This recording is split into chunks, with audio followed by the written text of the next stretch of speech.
Hello and welcome to my video. Today I wanted to go over some of the 1.13 changes to mob elevators. So I was watching a video by Mr. Waddles here, and he showed that these old elevators, since the undead mobs do not, well, they run around, I guess, since they don't swim up anymore, these old mob elevators don't work. So he showed up some different things where if you have the bubble column on the soul sand, then they shoot up just fine. The problem is getting them from a water stream into the bubble column isn't exactly reliable. So even with the ice underneath, they don't exactly go over, and you have to get, kind of several of them in there in order to push them in. And then, only sometimes it works. But, let me turn this off. But then, Gepwin had a video where he showed that if the mobs are on fire, then they will try and jump into the bubble column to extinguish themselves. The problem with that is it only works when they're in the daylight. So if you have a mob here on fire, he will gladly sit there and die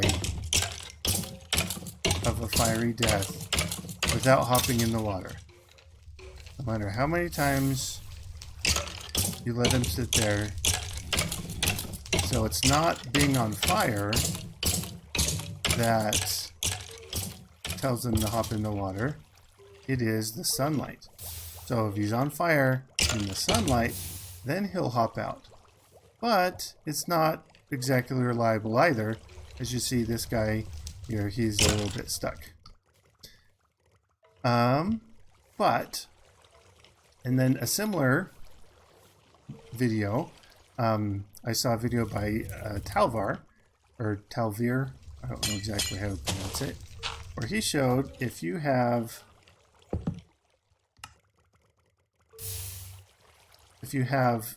magma blocks, then that will light them on fire.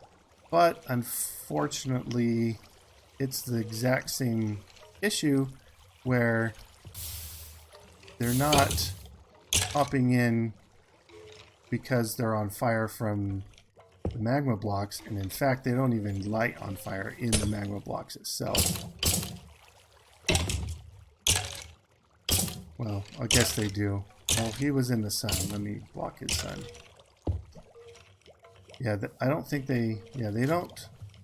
The magma blocks does not light them on fire, and so they don't run into the water.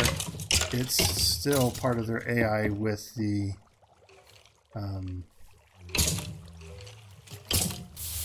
sunlight. So that's not very reliable. So I came up with a solution that uses redstone and a piston with a fence gate. And I was toying around with whether the fence gate needed to be powered or not.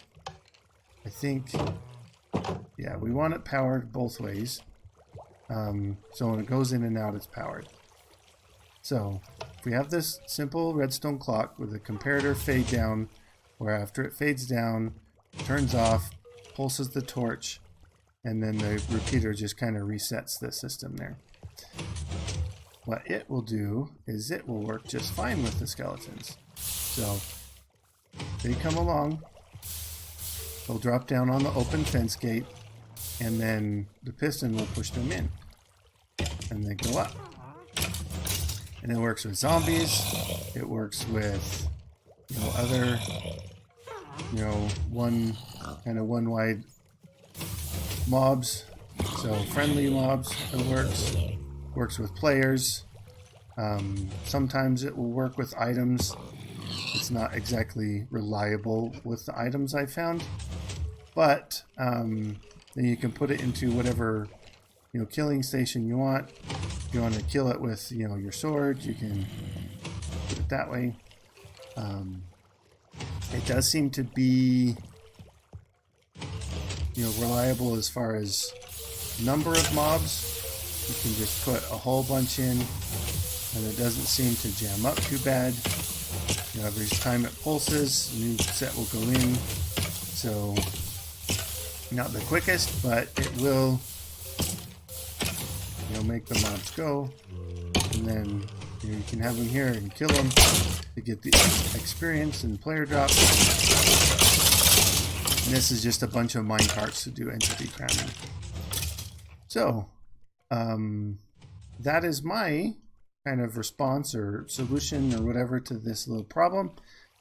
But I hope you enjoyed my video. If you did, make sure you leave a like and comment if you want to, and subscribe for more content. I have a couple Let's Play series where I'm going through some different modded series, and hope you enjoy.